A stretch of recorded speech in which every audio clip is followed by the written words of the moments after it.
Hello दोस्तों, नमस्कार। स्वागत है आपका हमारे YouTube चैनल गुरुकुल क्लासेस में। आज हमने लिया है विद्युत धारा।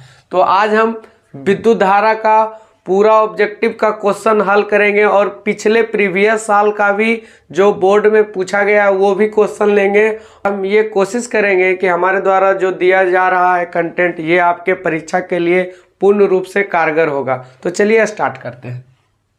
हमारे द्वारा जो लिया गया पहला प्रश्न है वो है विद्युत आवेश के प्रवाह की दर को क्या कहते हैं। तो विद्युत आवेश के प्रवाह की दर को हम लोग विद्युत धारा कहते हैं। विद्युत धारा। हमारे द्वारा जो लिया गया अगला प्रश्न है वो है विद्युत धारा के सतत बंद पथ को क्या कहते हैं।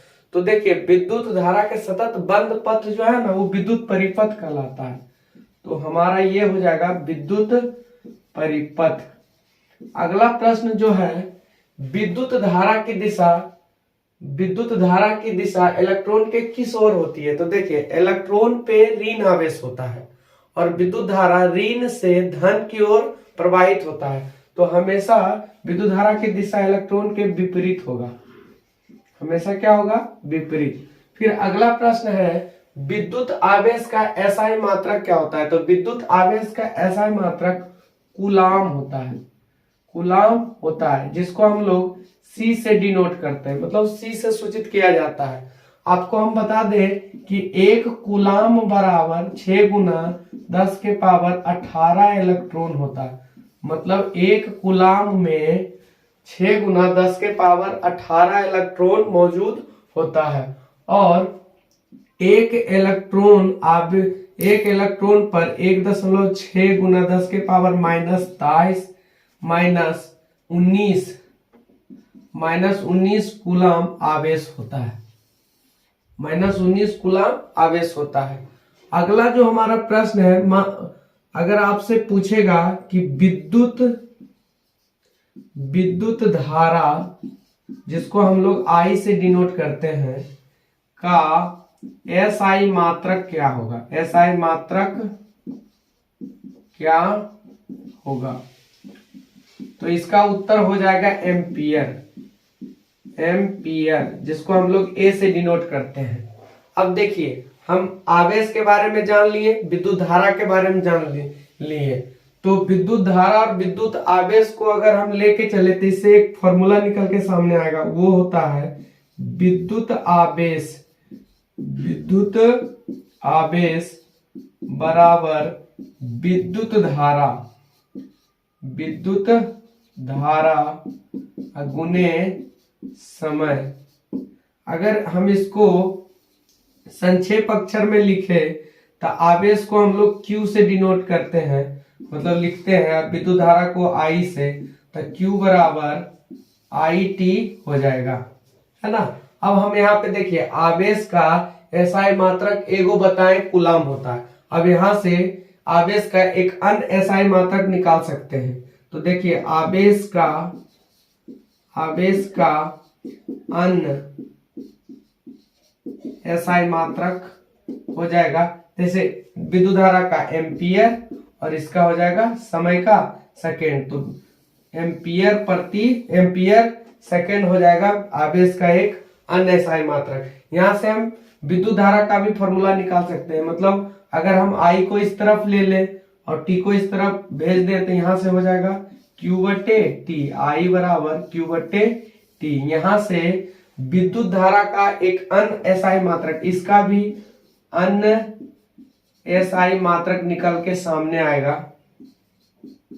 वो हमारा आ जाएगा, आवेश का होता है कूलाम और इसका होता है समय का सेकेंड। वो हमारा आ जाएगा कूलाम प्रति सेकेंड। तो ये बात का भी ध्यान रखना है। ये सब परीक्षा के दृष्टिकोण से बहुत इंपॉर्टेंट है। जितने भी फॉर्मूला है और जितने भी SI मात्रक है घुमा घुमा के पूछता है। आपसे कभी भी परीक्षा में कोई बात सीधे सीधे नहीं पूछेगा।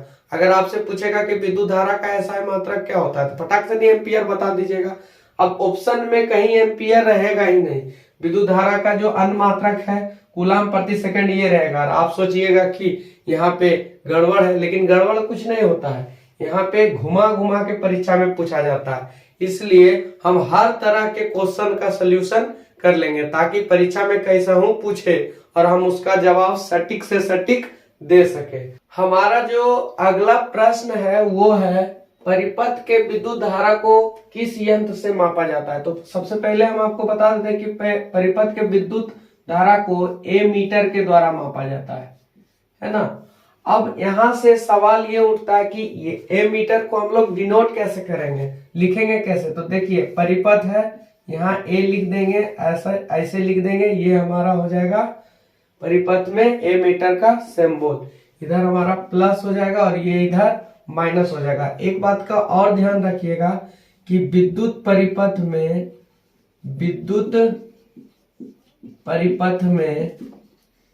एमीटर, ए मतलब कि एमीटर को हमेशा श्रेणी क्रम से जोड़ा जाता है, श्रेणी क्रम से जोड़ा जाता है। अब आपके दिमाग में प्रश्न उठता होगा कि श्रेणी क्रम क्या होता है। तो देखिए जो विद्युत परिपथ का समूहन होता है, मतलब जो हम घर में कनेक्शन करते हैं वो दो तरह का करते हैं। एक करते हैं हम लोग श्रेणी क्रम और एक करते हैं हम लोग समांतर क्रम। आइए दोनों को समझते हैं।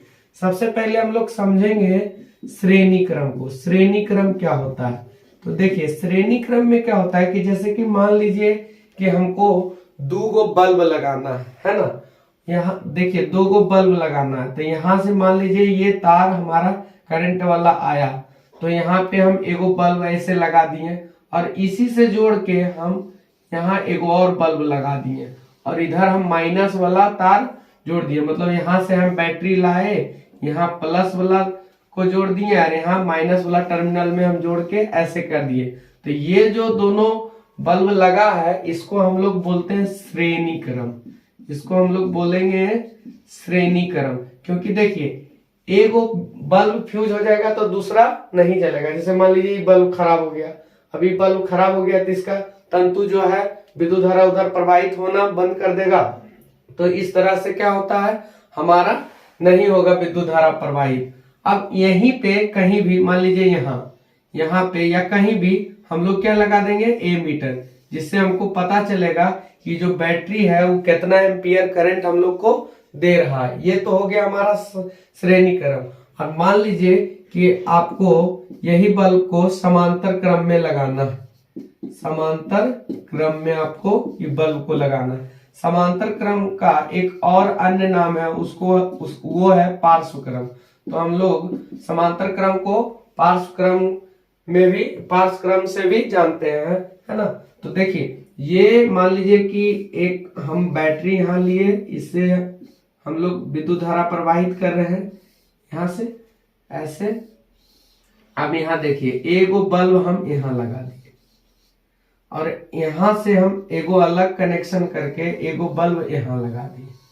अब देखिए मान लीजिए कि बल्ब फ्यूज हो गया तो हो गया। ये मान लीजिए बल्ब 1 क्या हो गया हमारा फ्यूज, तो हो गया, कोई दिक्कत नहीं है। ये बल्ब हमारा जलते रहेगा, ये बल्ब जले या ना जले। लेकिन इसमें क्या होगा, एगो बल्ब फ्यूज हो जाएगा तो फिर अगला बल्ब नहीं जलेगा। लेकिन इसमें अगर करेंगे हम कनेक्शन तो ई बल्ब अगर फ्यूज हो गया तो ई बल्ब तब भी जलेगा। तो इसको हम लोग बोलते हैं समांतर क्रम। जैसे हमारा घर उर में जो कनेक्शन किया हुआ रहता है वो सब समांतर क्रम में किया हुआ रहता है। जैसे कि मान लीजिए एगो रूम है, उसमें पंखा लगा हुआ है, बल्ब लगा हुआ है और मान लीजिए और कुछ मोबाइल चार्ज करने वाला जैक लगल है। तो अगर मोबाइल करने वाला जैक हमारा खराब हो जाता है तो इसका मतलब थोड़ा है कि हमारा पंखा चलना बंद हो जाएगा, वो तो चलवे करेगा। तो इसलिए हम घर का जो कनेक्शन है हमेशा समांतर क्रम में करते हैं, जिसको हम लोग पार्श्व क्रम भी कहते हैं। तो अब हम लोग विभवांतर के बारे में जानेंगे। तो विभवांतर के बारे में आपको बता दें कि विभवांतर हम कहते किसको हैं। तो देखिए विद्युत परिपथ में हम यहाँ पे इसको पहले एक्सप्लेन कर लेते हैं। तो विद्युत परिपथ में किया गया कार्य और आवेश के अनुपात को अनुपात को विभवांतर कहते हैं, विभवांतर कहते हैं। अगर हम विभवांतर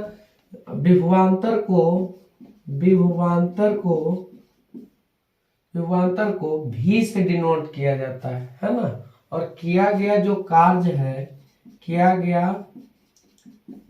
जो है उसको हम लोग W से डिनोट करते हैं। और आवेश को तो आपको बताया ही कि आवेश को हम लोग Q से डिनोट करते हैं। तो यहाँ से हम ये लिख सकते हैं विभवांतर V बराबर W/Q, है ना। ऐसे विभवांतर का जो SI मात्रक होता है V का, विभवांतर जो है V का SI मात्रक वो होता है वोल्ट। क्या होता है? वोल्ट। क्या होता है? वोल्ट, जिसको हम लोग V से डिनोट करते हैं, वोल्ट होता है। विभवांतर का SI मात्रक वोल्ट होता है, जिसको हम लोग कैसे डिनोट करते हैं? V से। समझ गए? अब यहाँ पे अगर हम ये कार्य जो है, अगर इसमें अगर विभवांतर को हम व्यक्त करें तो एक अन्य SI मात्रक निकल के आएगा। हमारा विभवांतर का वो क्या आ जाएगा? विभवांतर बराबर हमारा हो जाएगा, जैसे कि कार्य का SI मात्रक होता है जूल और ये इसका होता है आवेश का कूलाम। तो विभवांतर का एक अन्य SI मात्रक नहीं आ जाएगा, जूल प्रति कूलाम। हम आपको बता दें कि विभवांतर जो है ना, विभवांतर को परिपथ में वोल्ट मीटर से, विभवांतर को विद्युत परिपथ में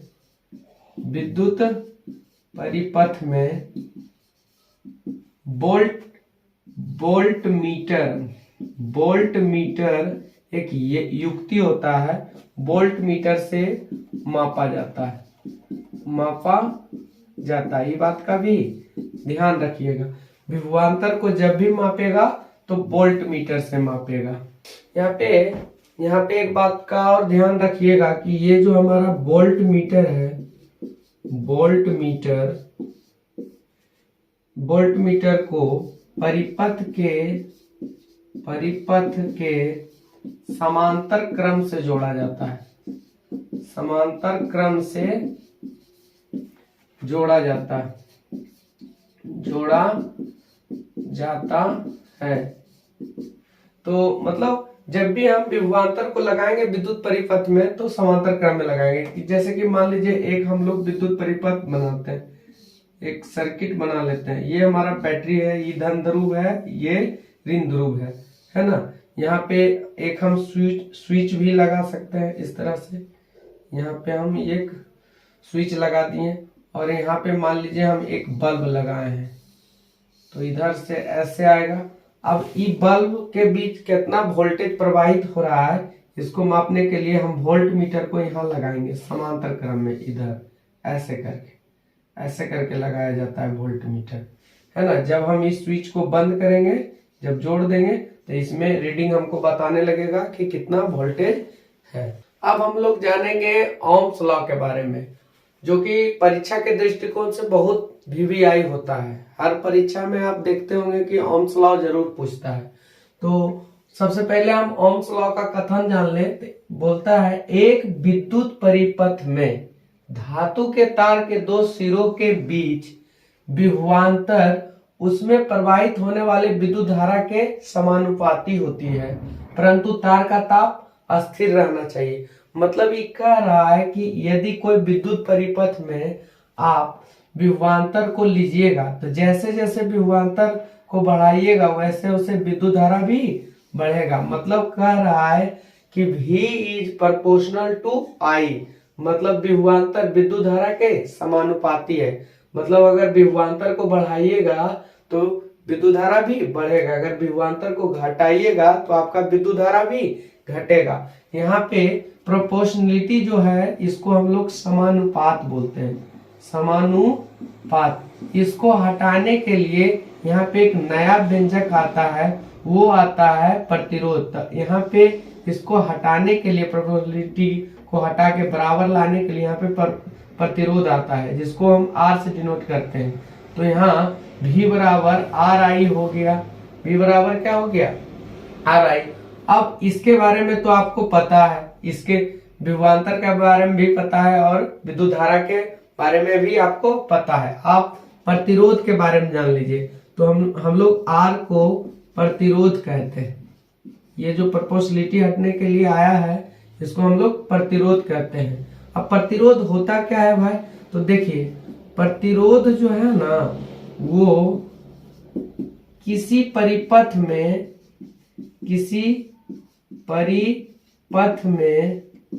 विद्युत धारा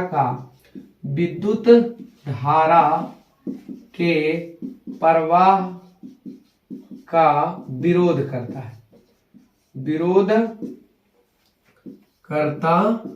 है। जैसे कोई भी परिपथ है उससे हम विद्युत धारा को लेके जा रहे हैं, तो उस धारा के जाने का जो रुकावट है, मार्ग में जो रोकेगा, उसी को हम लोग प्रतिरोध कहते हैं। इसी के कारण तार से अगर करंट को एक जगह से दूसरे स्थान पे ले जाइएगा तो इसी के कारण, प्रतिरोध के कारण ही तार गर्म हो जाता है, क्योंकि धारा को रोकता है। हर आवेश को जब रोकता है तो वहां पे ऊर्जा उत्पन्न होती है जिससे तार गर्म हो जाता है। ये जो प्रतिरोध है, प्रतिरोध का SI मात्रक ओम होता है।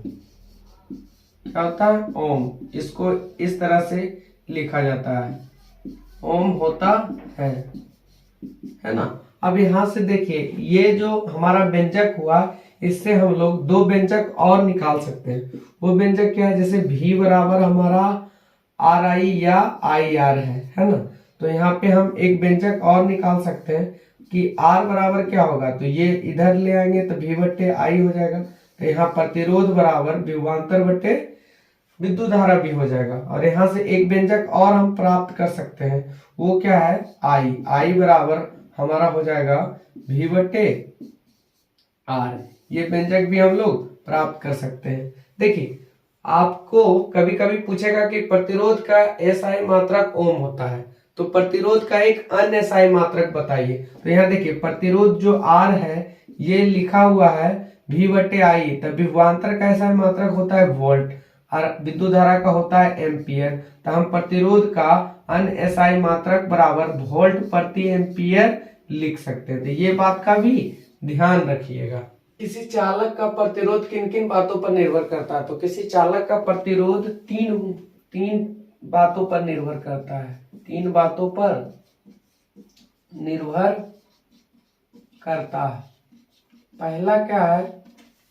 पहला जो है हमारा वो है चालक का पदार्थ। दूसरा है हमारा चालक की लंबाई, और तीसरा जो हमारा हो जाएगा चालक की मोटाई। ये 3 बात पे प्रतिरोध निर्भर करता है। अगर चालक का पदार्थ अच्छा लीजिएगा तो उसका प्रतिरोध कम होगा। जैसे कि चांदी का तार ले लीजिए, उसका सबसे कम प्रतिरोध होता है। दूसरा, अगर चालक की लंबाई अत्यधिक लीजिएगा, जितना ज्यादा लंबा लीजिएगा उतना ज्यादा प्रतिरोध उत्पन्न होगा। और चालक की मोटाई जितना ज्यादा होगा उतना कम प्रतिरोध होगा, जितना पतला होगा उतना ज्यादा प्रतिरोध होता है। देखते हैं ना कि मोटा तार जब रहता है तो कम गर्म होता है। अब पतला तार से हम एक जगह से दूसरे जगह कहीं लाइन खींचते हैं तो कुछ देर में गर्म हो जाता है, बरक जाता है, कभी कभी आग लग जाता है ना। तो ये बात का भी ध्यान रखिएगा। दूसरा है धातुओं का प्रतिरोधकता कितना होता है। तो धातुओं का प्रतिरोधकता जो है वो 10 के पावर -6 से लेके 10 के पावर -8 मीटर ओम के बीच में होता है ना। और इसमें अभी हम बताएं कि जो सबसे ज्यादा विद्युत चालक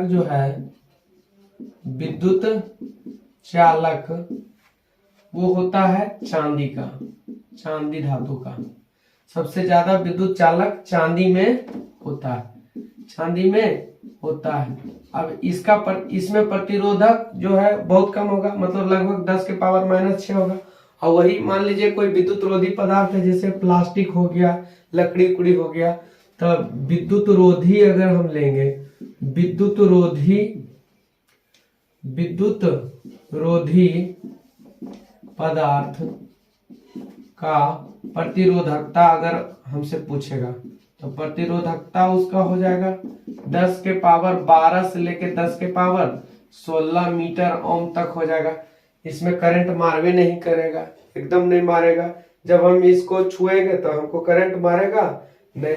अच्छा, एक चीज और बता देते हैं आपको कि ये जो है ना तापन अवयव, जैसे कि हम लोग बल्ब, हीटर ये सब बनाते हैं, तो इस सब का तापन अवयव जो होता है, तापन अवयव मिश्र धातु का बना होता है। मिश्र धातु का बना होता है। जैसे कि हम लोग हीटर, तापन अवयव में हमारा हीटर आ जाएगा। जैसे हम लोग हीटर वूटर यूज करते हैं तो हीटर में इस तरह का कुंडली बना हुआ रहता है, इस तरह का कुंडली बना हुआ रहता है। तो इसमें जो ये तार है ये नाइक्रोम का होता है, नाइक्रोम का। इसमें ना निकेल प्लस क्रोमियम मिलल रहता है, क्रोमियम मिला हुआ रहता है। ये दोनों मिल गया, इसलिए हम इसको मिश्र धातु कहते हैं। जबकि हमारा जो बल्ब है, बल्ब भी तापने अवयव के अंतर्गत आता है, तापन अवयव के अंतर्गत ही आता है, अंतर्गत ही आता है।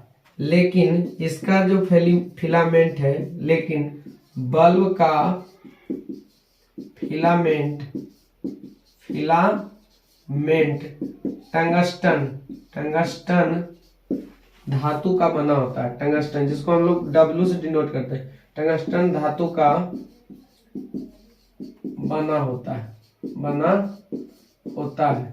टंगस्टन धातु का जो होता है, मतलब अगर टंगस्टन धातु 3000 डिग्री सेल्सियस तक गर्म हो जाता है तो एकदम तप्त एकदम उजला प्रकाश देने लगता है, उजला प्रकाश देता है, तब तो उजला प्रकाश देने लगता है।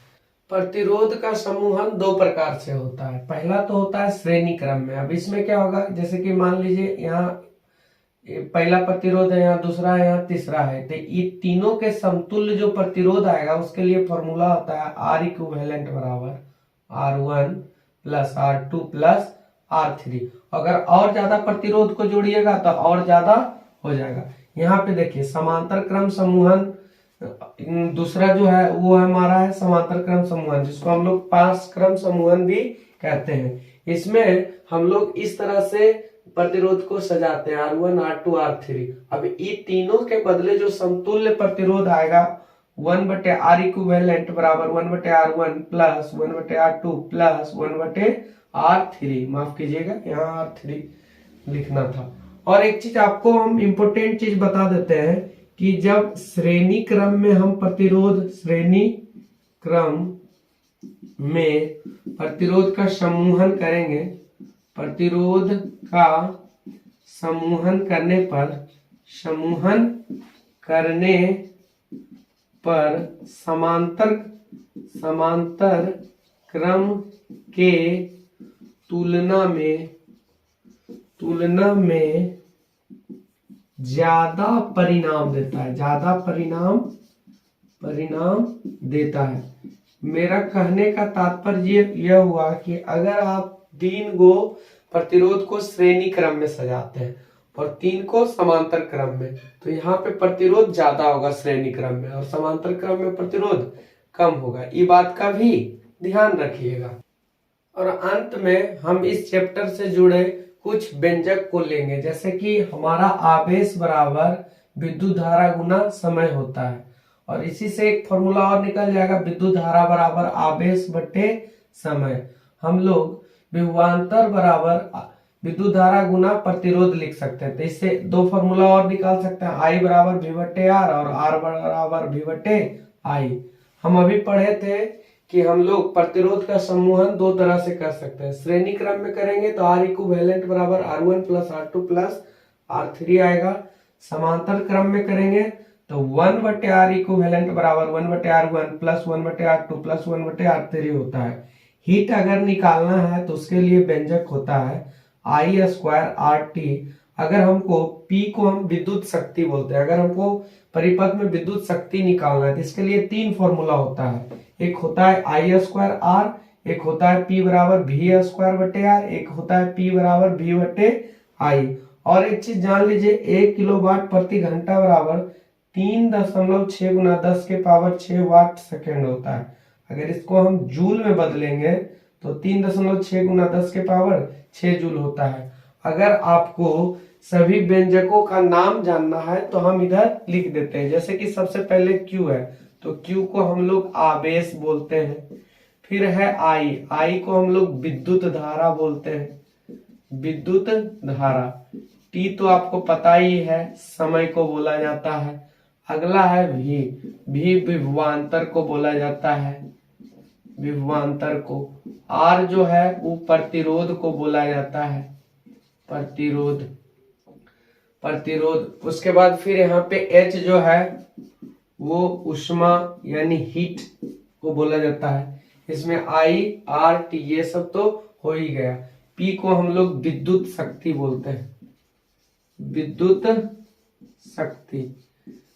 जो हमारे घरों में विद्युत व्यय होने का जो दर होता है ना, वही हमारा विद्युत शक्ति होता है, जिसको हम लोग P से डिनोट करते हैं। जैसे देखते हैं ना मीटर उटर लगल रहता है तो बिजली बिल उसका हमारा यूनिट में मापा जाता है। तो 1 किलोवाट प्रति घंटा बराबर 1 यूनिट भी होता है, 1 यूनिट भी होता है। ये बात का भी ध्यान रखिएगा।